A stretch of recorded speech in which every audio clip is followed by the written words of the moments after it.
First of all, 1 part amaretto, 1 part blue curacao, 2 parts cranberry juice, 2 parts pineapple juice, 1 part Southern Comfort. Shake, don't stir. And this is the bathwater cocktail, created for and named after the so-called Bath and Bottle Party, the most notorious cocktail party in British history.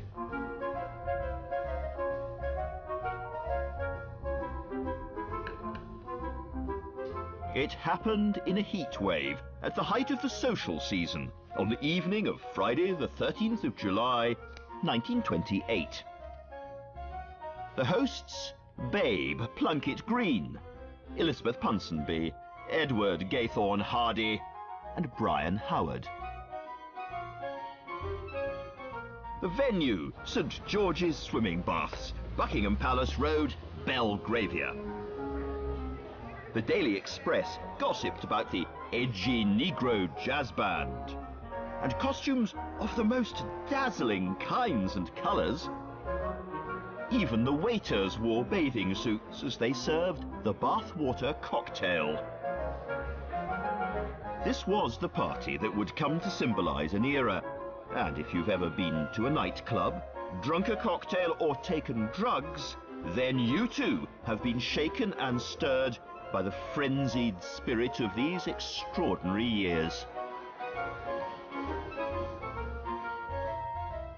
In the 1920s, Imperial Britannia is sliding from view, and modern Britain is stumbling out, almost like an adolescent, asking endless questions, a bit contemptuous of the past, trying everything new. The young called themselves the post-war generation, no idea that another war was on the way. And in this age of questions, if there's one that underpins all the rest, it's simply this: how best shall we live?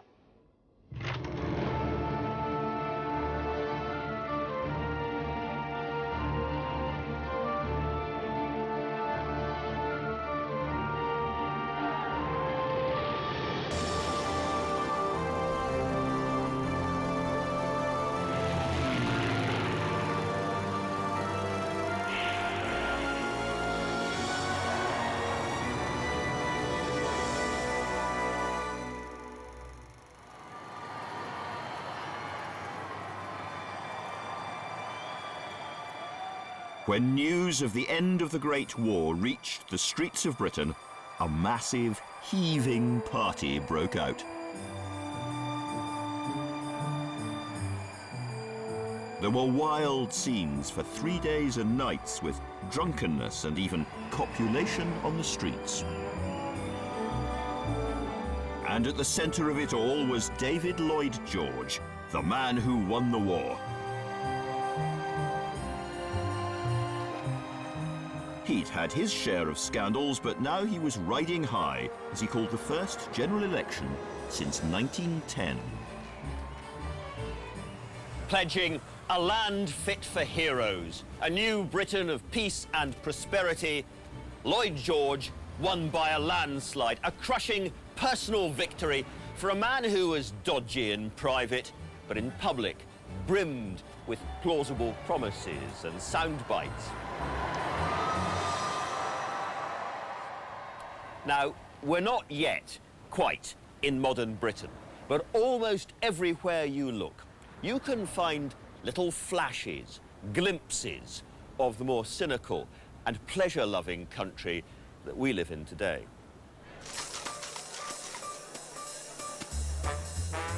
A great new age of experiment had arrived in politics, writing, art, sex and drugs. Nightclubs catered for a new urban scene, open to anybody with enough cash and a clean shirt front. When the bright young things had tired of their latest party, they could go along to a club and shimmy, heebie-jeebie, do the camel walk or the black bottom into the early hours. And the queen of the night was a remarkable woman, known in clubland as Marr Merrick. A respectable woman divorced by her husband, Kate Merrick said she went into business to pay for her daughter's education at Rodine.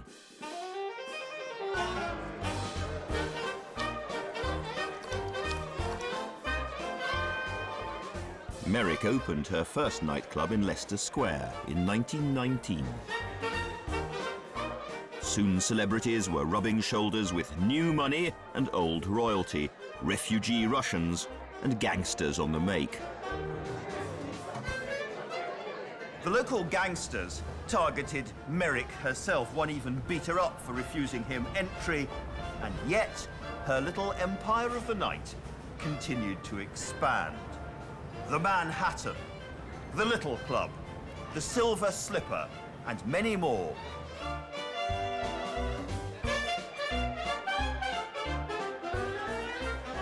In 1921, she opened the most notorious nightclub in Soho, the 43.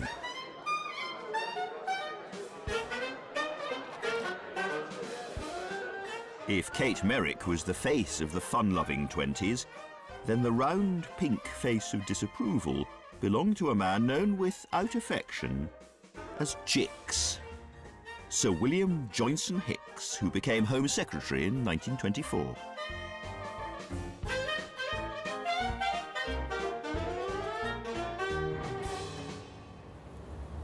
When asked what his job was, Jix replied, "It is I who am ruler of England." And now he developed an obsession with nightclubs. As Home Secretary, Jix had 65 nightclubs raided and prosecuted for breaking their alcohol licence. And he boasted in the Commons of having 48 clubs closed down. But Marr Merrick's 43 club seemed strangely and reliably and infuriatingly immune.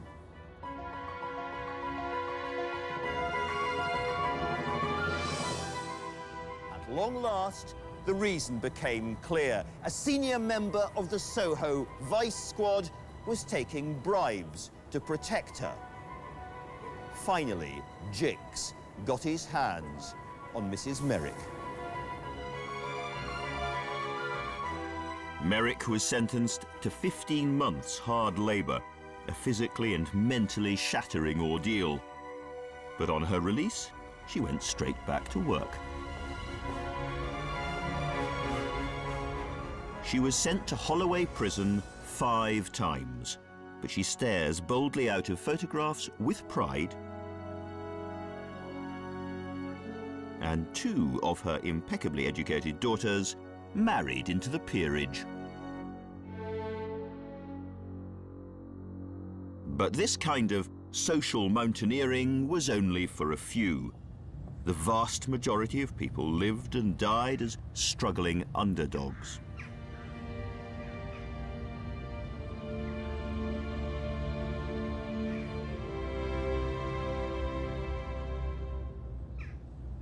In the final days of November 1923 in Pollokshaws, just outside Glasgow, a former schoolmaster gave his only overcoat to a destitute immigrant from Barbados called Neil Johnson. Soon afterwards, the Good Samaritan collapsed from pneumonia. His name was John McClane, a hero in Soviet Russia forgotten here. Lloyd George once called him the most dangerous man in Britain.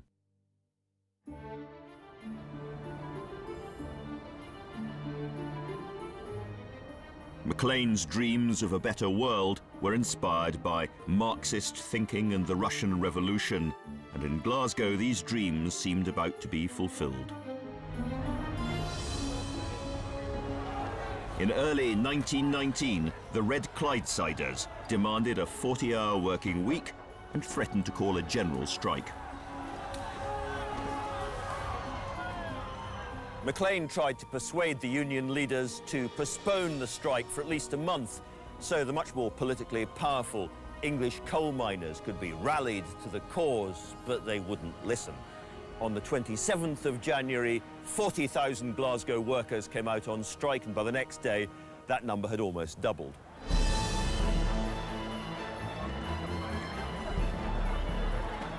The strike leaders sent a deputation to persuade the government to settle the dispute. 2 days later, the Red Clydesiders gathered to hear the government's response. 60,000 strikers poured into Glasgow's George Square. Suddenly, a tram car ground to a halt on the south side of the square. Almost immediately, the police drew their batons, charged on the crowd. The police then made a second charge up the east side of the square.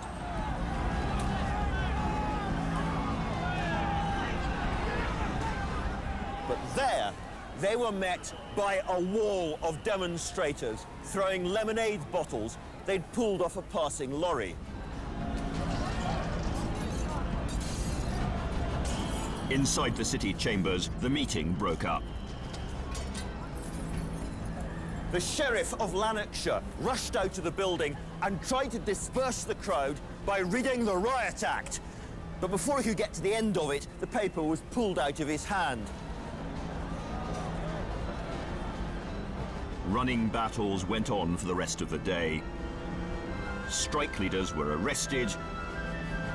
A red flag was raised in the square.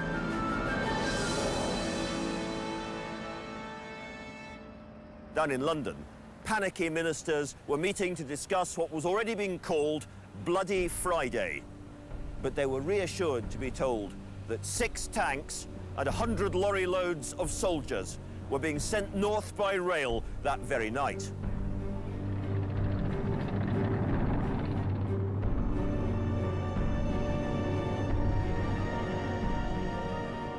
The next morning, Glasgow was occupied by English troops. Scottish regiments were confined to barracks in case they mutinied. During these years, the fear of communist revolution was so great, the cabinet later discussed the military defence of London and using RAF squadrons to bomb the workers. They needn't have worried. Just as John Maclean had feared, the strike failed to spread beyond industrial Scotland. And when it became clear that the government was prepared to fight and even to kill workers in order to win, the strikers began returning to work.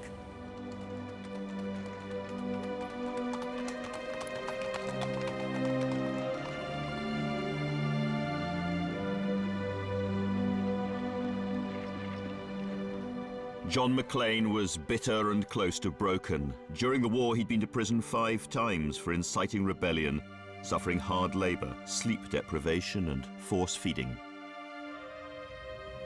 In November 1923, Maclean, who had double pneumonia, finally collapsed. He was actually in the middle of making a speech, and he was carried off the open-air platform and taken home to die.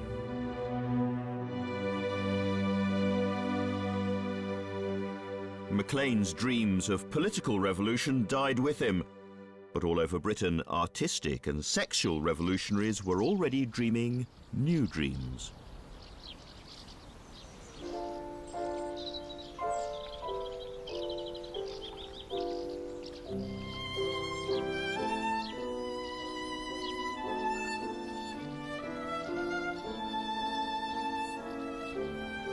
Garsington Manor in Oxfordshire, once the home of an unconventional aristocrat, Lady Ottoline Marr.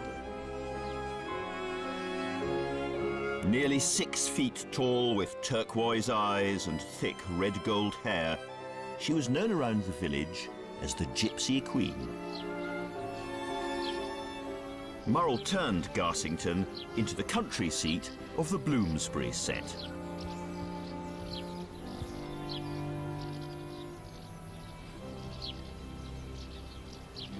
You never knew who you were going to run into here. Virginia Woolf was a regular visitor. At Garsington, she said, even the cabbages assented.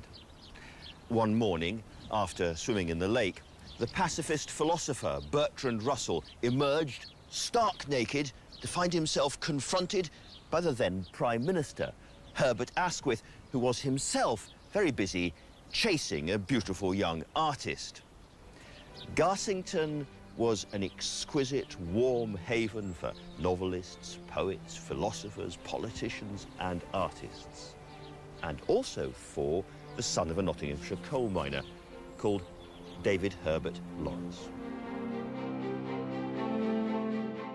D.H. Lawrence was one of the first major novelists to rise from the British working class. He dreamt of getting back to an earthy, liberated sexuality, and of a new frankness between modern men and women. They became mutually bedazzled, the peacocky lady and the cocky young writer. It was a very English story. They spent hours at a time together, walking in the countryside and talking. Here, one feels the real England, said Lawrence. This house of Otterleen's. It is England. She said of him, his vitality and presence seems to make every moment of the day throb with its own intense life. Lawrence and the lady, there is a deep spiritual bond between us, he said, deep to the bottom.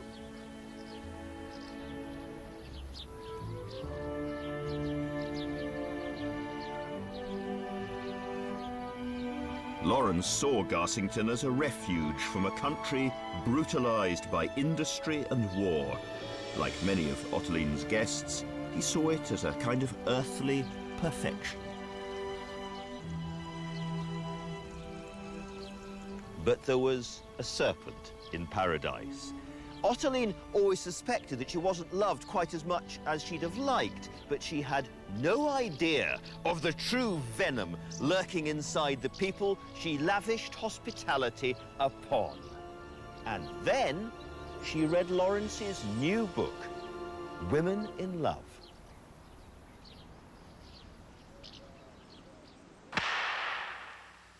We have devised an entertainment for you in the style of the Russian ballet. Lawrence introduces a tall, rich eccentric, Lady Hermione Roddice. Her home was clearly Lady Otterleen's Garsington Manor, and she was unmistakably the real-life Hermione. The novel was later made into a film by Ken Russell.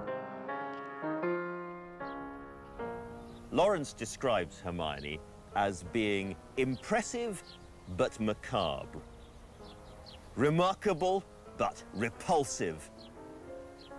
It's a merciless character assassination aimed directly at Otterleen and everything she stood for.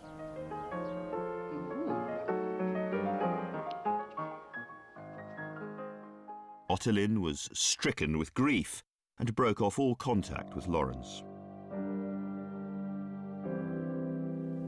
That brief dream of a new kind of British culture, where the aristocracy joined hands with the most radical and thrusting artists, turned sour almost immediately.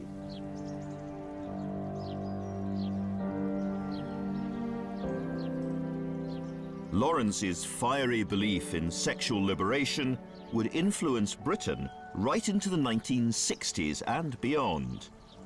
But the good times at Garsington came to an end in 1927, when Otterleen ran out of money and was forced to sell. In May 1928, Lawrence heard that Otterleen was ill with bone cancer. By then, he was dying himself from tuberculosis, and he tried to say sorry. In a letter to her, he said, "You've influenced lots of lives, as you have influenced mine. through being fundamentally generous and through being Ottolin. There's only one Ottolin, and he called her a queen among the mass of women. But the miner's son and the lady never saw one another again.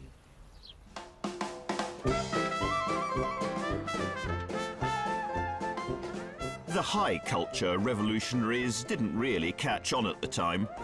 Most people preferred modern crime fiction, silent films, and the most exciting new technology of the day.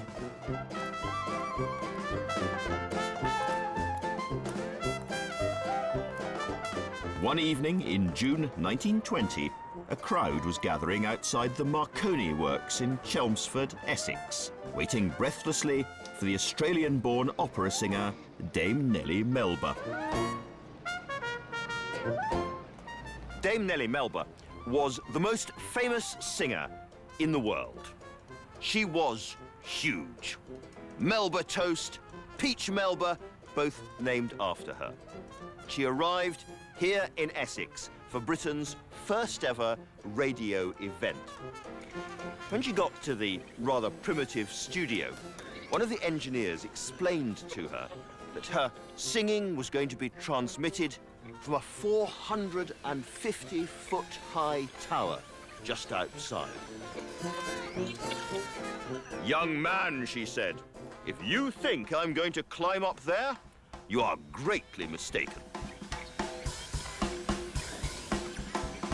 At 7:10, accompanied by a small grand piano, Dame Nellie directed her voice into the microphone.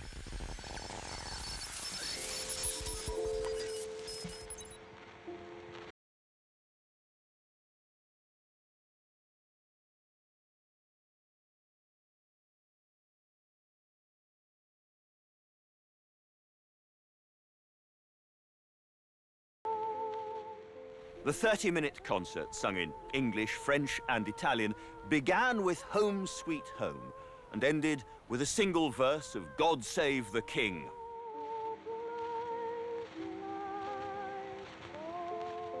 The world's first international broadcast performance was picked up by radio pioneers all the way from Chelmsford to Paris, Madrid, Berlin, even Newfoundland.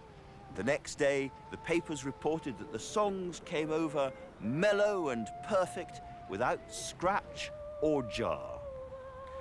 Radio 1, late-night talk shows, Terry Wogan. This is where it all began.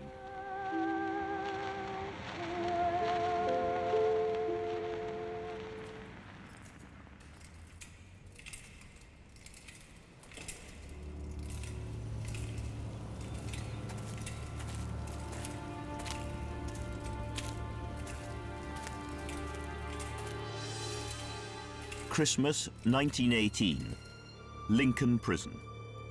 An Irish prisoner is serving at Mass. Choosing his moment, he takes the priest's key from the vestry and makes an impression in candle wax. One February night, the prisoner used his copied key and walked free from the building. And then he escaped through a hole in the fence which had been cut for him by an accomplice from the outside.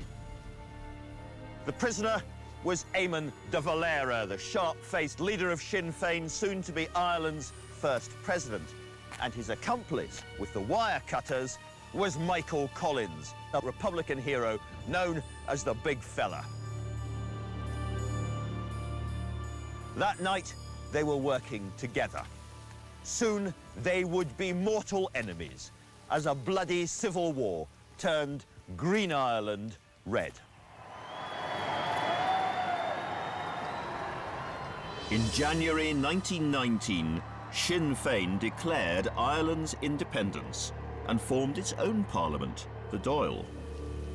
This was an assault on the Empire as well as the United Kingdom.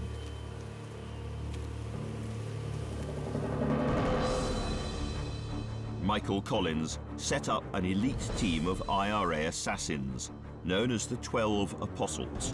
They efficiently targeted British troops and collaborators. The British responded with an MI5 trained team of British agents known as the Cairo Gang. In November 1919, Collins set out to destroy them. At 8 one Sunday morning, the 12 apostles burst into 8 houses and shot 14 British agents dead. One was killed in his pajamas trying to escape through the back garden. Some were shot in bed, some in front of their wives. Now the violence spread in all directions. Sinn Féin and the Dáil were outlawed, and British forces stormed through Ireland.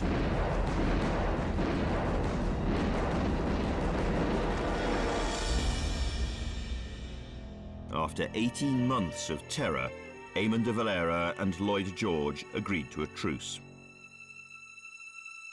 Talks began in October 1921.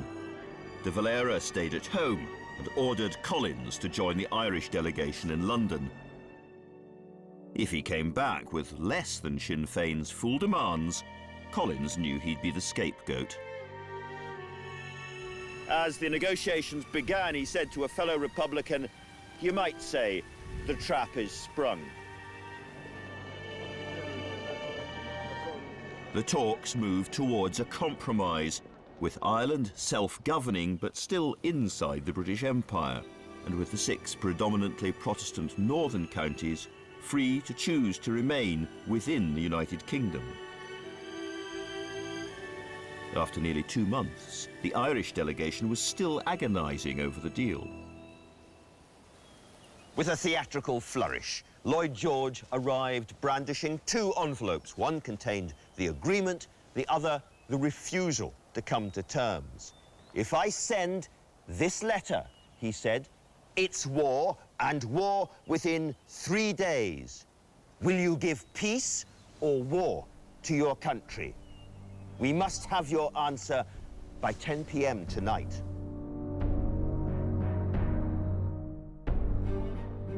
One by one, the Irish representatives signed the agreement. Michael Collins believed he was giving Ireland something it had wanted for 700 years. But that night, in his lodgings, he wrote, "Early this morning, I signed my death warrant." Back in Dublin, the treaty was narrowly voted through in the Dáil, but Eamon de Valera denounced it as a betrayal and resigned. Collins and de Valera were now enemies in a cruel civil war dividing Republican families and friends.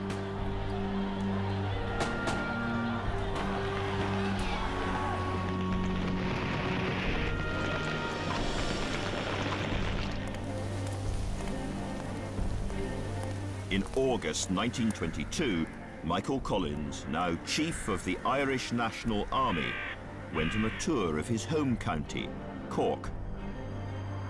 Collins stopped at this pub to ask a local for directions, little realising that the man was an anti-treaty rebel whose gun was leaning against a wall just inside the bar.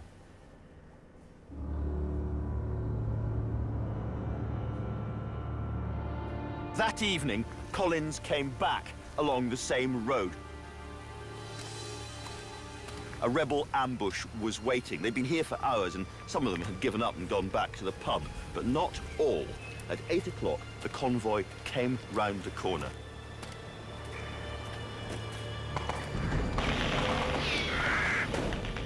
Shots rang out, the cars stopped. Collins jumped out and returned fire from behind his car. When he saw some rebels running up the hill, he stood out into the open, and standing about here, Michael Collins was killed with a single shot to the head.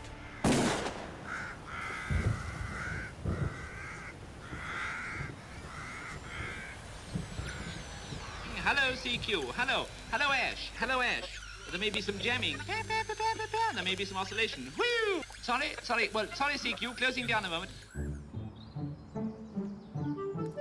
Most of Ireland had left the United Kingdom, but the British were already beginning to identify themselves less by territory than by culture.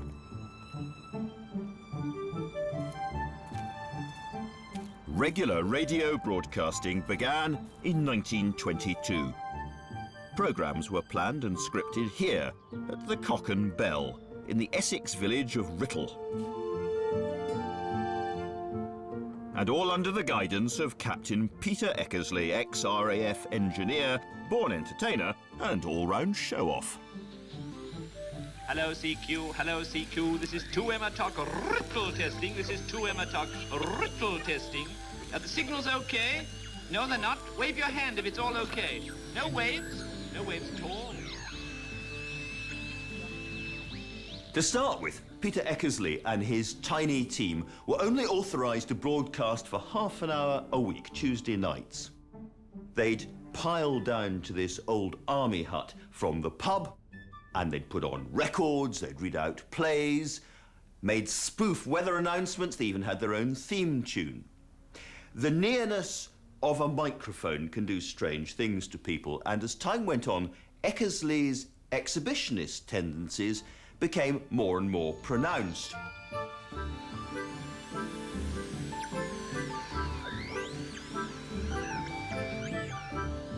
On one occasion, he promised a night of grand opera. But there was no Dame Nellie that time. All the arias were sung by Peter Eckersley himself.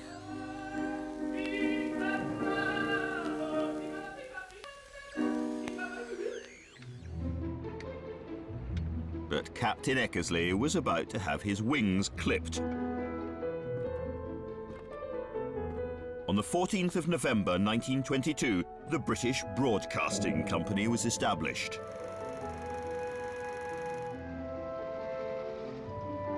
John Reith, a tall, balding Scot with a long scar running down one cheek, was appointed general manager. To call John Reith odd would be a wild understatement. His father was a Scottish Presbyterian minister, and he came from a family who all seemed to dislike each other intensely and were prone to violent rages. Reith himself was almost perpetually furious with somebody. He was one of history's great haters, and also one of its great Puritans. And this was the man who now had his hands on the BBC.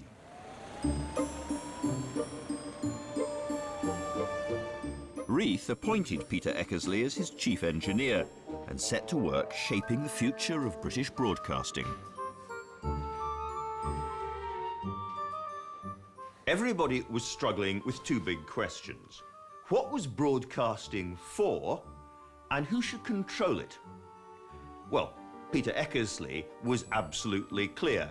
Every week, he and his team would trundle this piano down from the Cock and Bell pub to his ex-army hut, essentially because they wanted to entertain their listeners.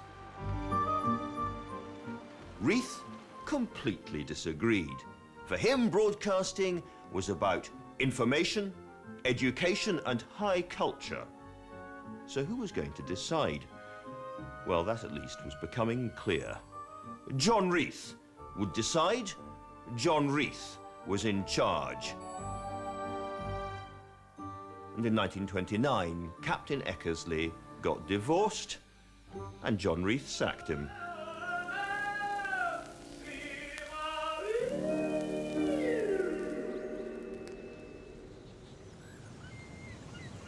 Ah, well, never mind.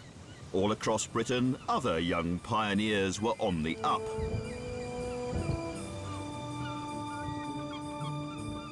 In the summer of 1921, a teenager called Frank Taylor approached a bank manager in Blackpool for a loan of £400.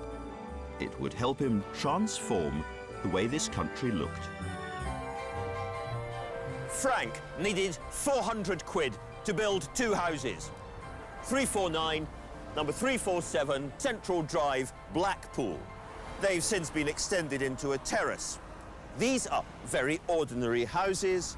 These are very special houses. Frank wanted them for his parents and his uncle Jack.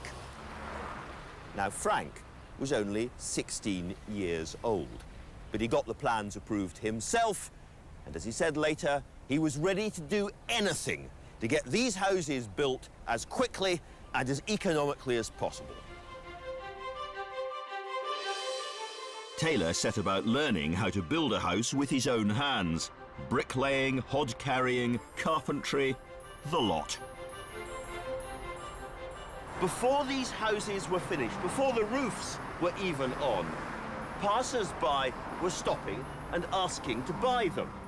Well, he couldn't resist. He sold each of these houses for £1,000. That was 100% profit. And Frank asked himself, building houses for the British. Perhaps there's money in this.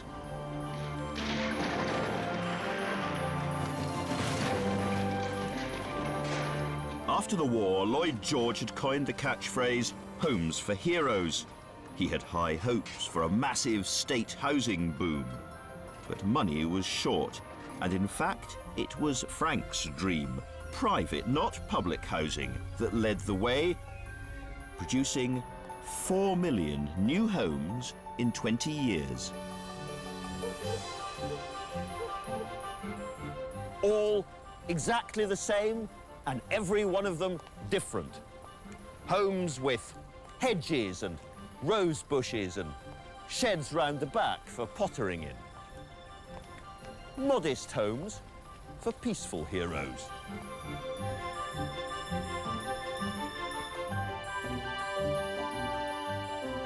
Back at the start, Frank Taylor's building business had a problem. Frank's lawyer discovered that he was too young to own or sell land. To make things legal, he'd have to go into a partnership with an adult, and fast. "What about Uncle Jack?" said Frank. Jack Woodrow. And so, Taylor Woodrow was born, one of the property developers who together would build millions of homes and help give Britain her distinctive look for the 20th century.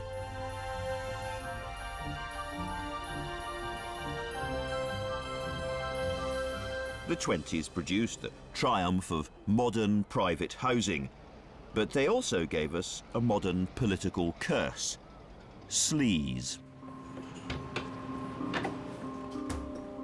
One evening in September 1920, a socialist maverick called Victor Grayson walked into a bar in London.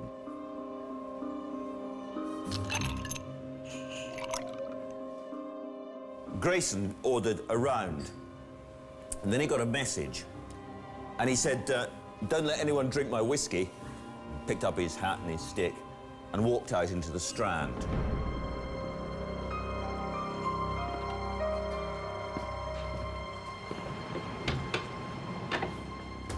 His friends never saw him again.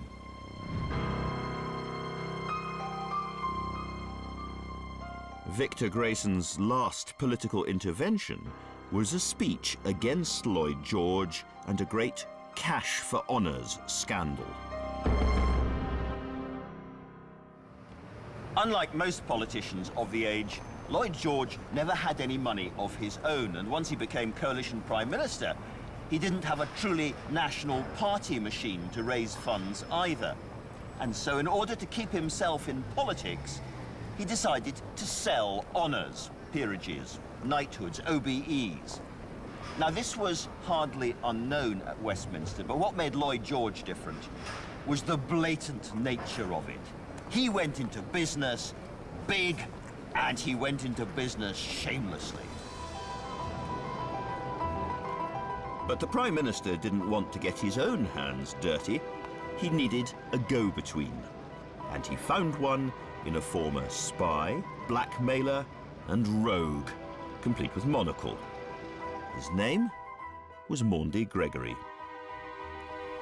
Maundy Gregory would entice potential clients to his opulent offices here at 38 Parliament Street. And they had a very useful back entrance.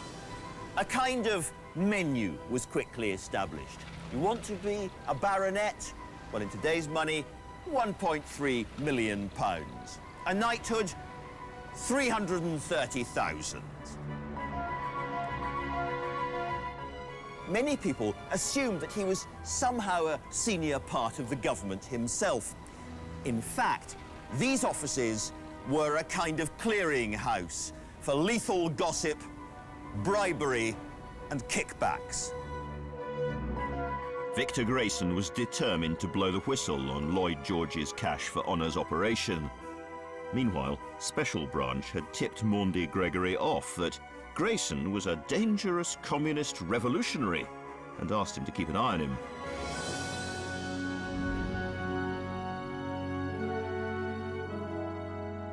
When Victor Grayson realised that Gregory was spying on him, he was more than ever determined to expose him. And eventually, with enormous guts, he made a blistering speech in Liverpool in which he said, "This sale of honours is a national scandal. It can be traced all the way down from number 10 Downing Street and to a monocled dandy with offices in Whitehall.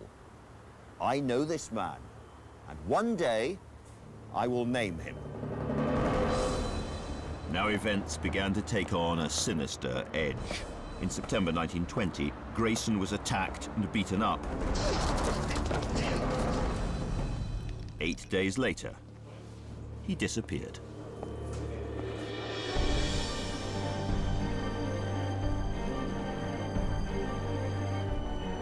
That evening, Grayson was spotted by a painter called George Flemwell. Flemwell was painting a landscape close to a small island on the Thames near Hampton Court. Two men caught his attention as they passed by in a newfangled invention, an electric canoe. As it happened, Flemwell had painted Grayson's portrait and he recognized him immediately. He watched as they moored on the island and saw them go into this bungalow, Vanity Fair.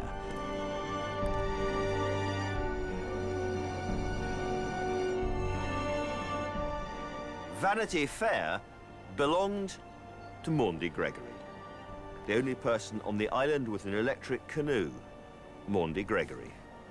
Grayson's friends feared that something terrible had happened. Either he'd been killed or he'd been encouraged to disappear.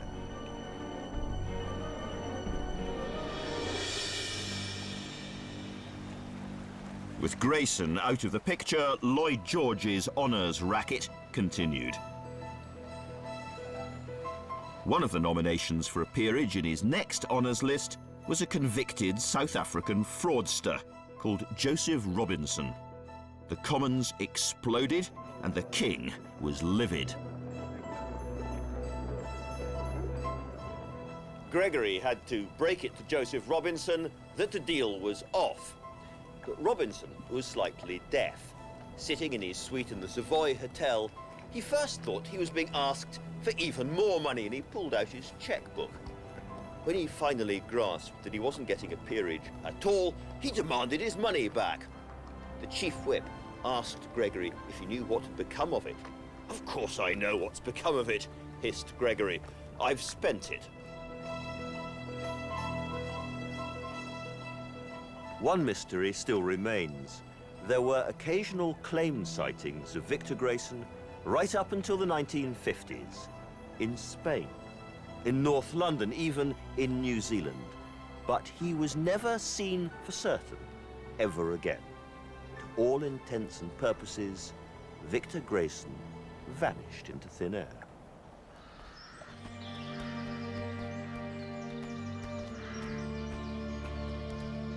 The rather mucky Welsh wizard was still heading a Conservative-dominated coalition, but he was reaching the end of his long political road. In October 1922, the Tory backbenchers met at the Carlton Club to consider turning on their own party leadership and chucking out the Welsh cuckoo.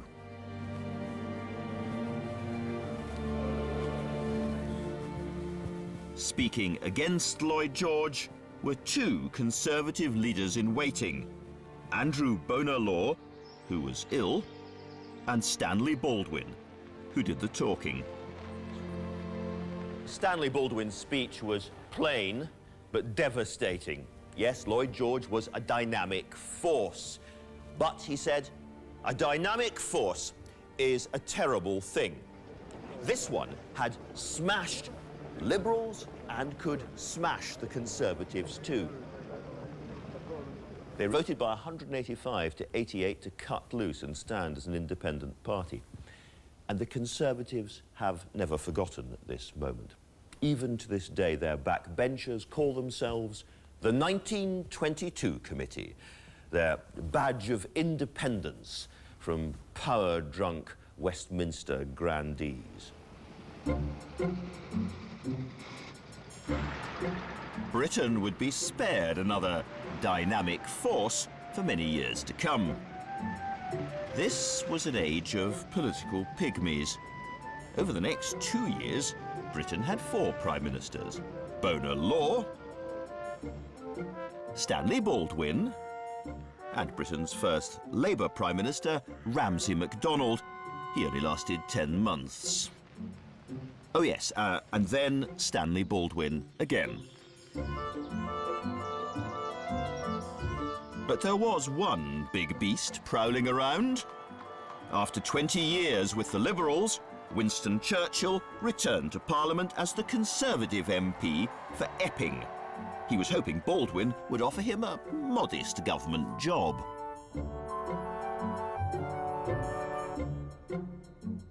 In fact, the Prime Minister asked him to be Chancellor of the Exchequer, and Churchill was dumbfounded. I should like to have answered, "Will the bloody duck swim?" But he had a sense of occasion and in fact said to Baldwin, "I shall be delighted to serve you in this splendid office." But Churchill was not a splendid Chancellor. He had one great decision in front of him, and he got it wrong.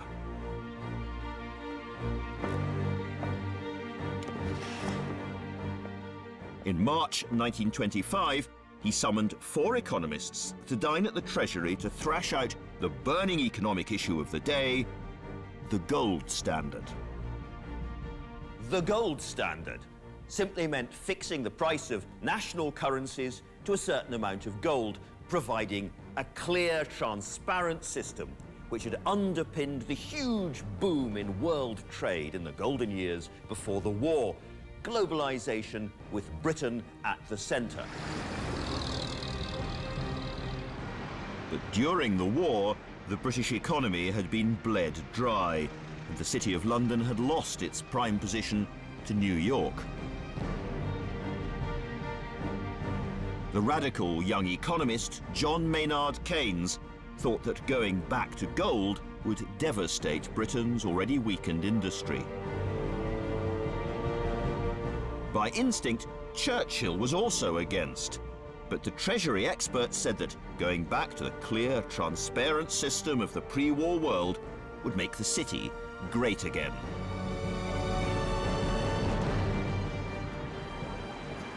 But if a system is clear and transparent, it's also a ruthless exposer of weakness. All very glorious to put on an old suit of armour, unless you're too weak to walk in it. Churchill brooded as they argued it out over the table, but by the end of the meal, he'd been won over. Britain was going to have to go back onto the gold standard.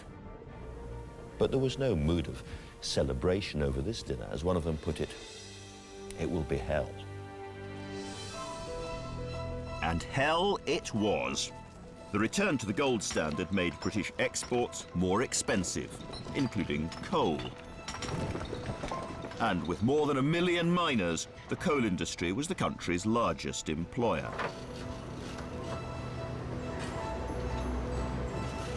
To stay in business, the mine owners announced a cut in wages and an even longer working day. An industrial dispute was soon coming to the boil. The mine owners stood firm. Then at 1 minute to midnight on Monday the 3rd of May 1926, the TUC called a general strike. Quietly, the government had been planning for this moment, and they now sent telegrams all across the country with the single code word, action.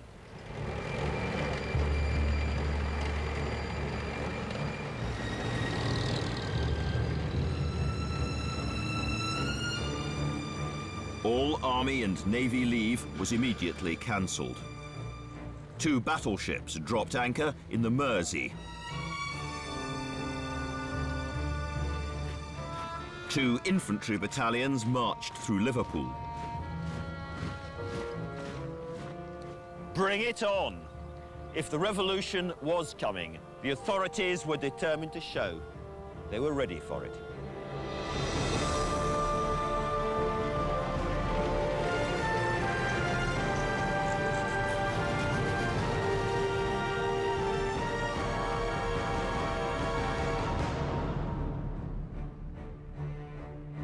On the first morning of the strike, Britain came to a virtual standstill.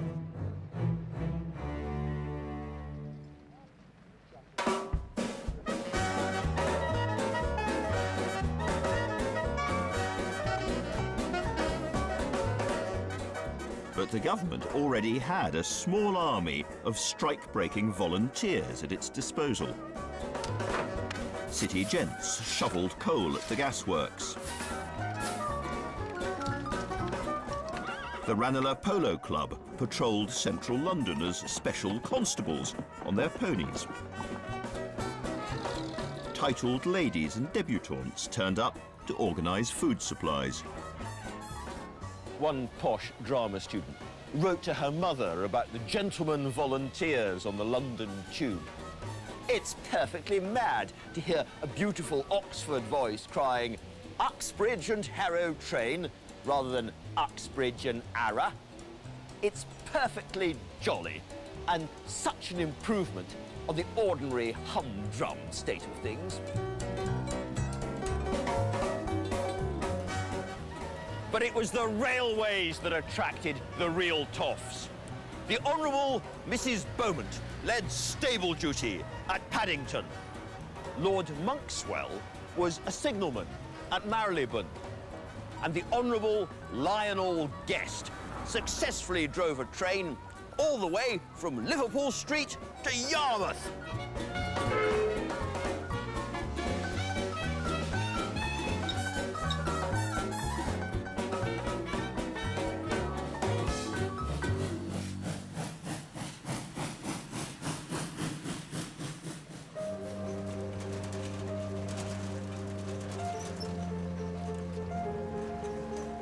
After a few days, many of the strike-breaking volunteers developed a healthy respect for the working classes they had often never come across before. One of them said, "I found much of my sympathy was more with the men than with the employers or the government. I had never realized the appalling poverty which existed."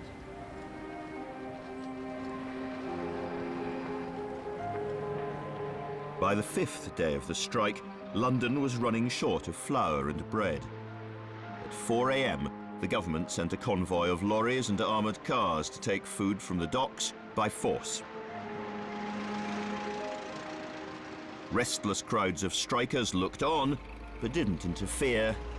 This was the psychological turning point.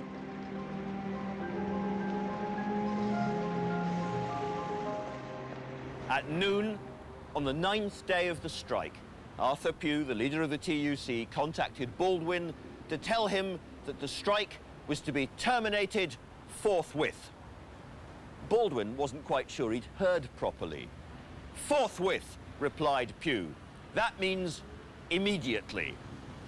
And Baldwin said, "I thank God for your decision."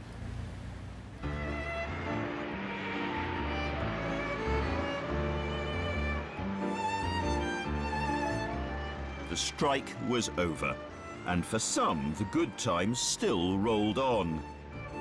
In June 1928, a crudely printed party invitation began arriving at some of the best addresses in Mayfair and Belgravia. This was to be the most outrageous party of the season, and it was being held at the local swimming baths.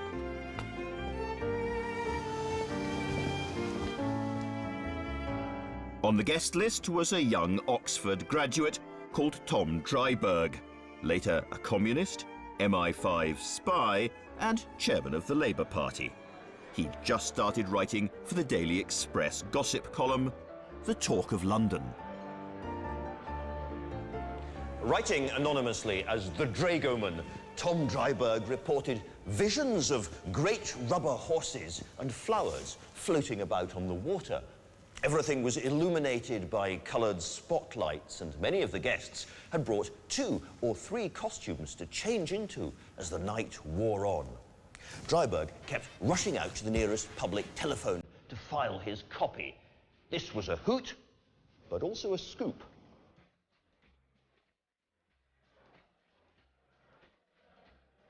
The guests included the brightest of the bright young things, Mayfair debutantes, the children of lords and government ministers, and a slender it girl with a weakness for hard drugs called Brenda Dean Paul.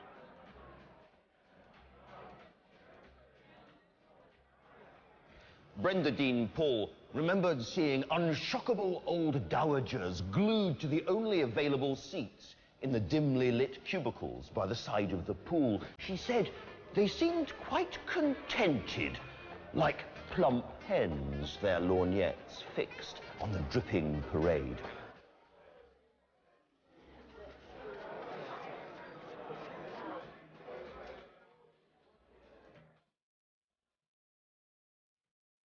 The Bath and Bottle party would turn out to be the beginning of the end for Britain's roaring 20s. For an economic storm was brewing across the Atlantic. And from the dealing rooms on Wall Street, the chilly winds would soon be blowing all the way to Belgravia.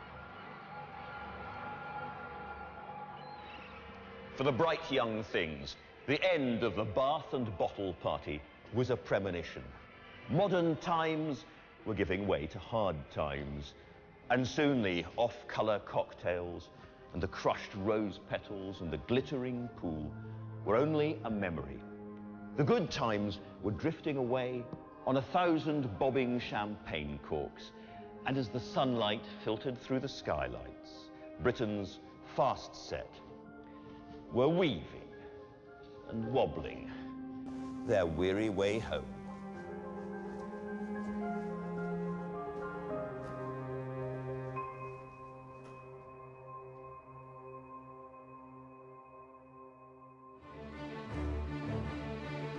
In the next programme, black shirts, green shirts and Gracie Fields, Butlins and Mrs. Simpson. And the making of modern Britain continues at the same time next Wednesday. Newsnight is over on BBC Two now, and here on BBC HD, Sue Perkins gets all artistic honours.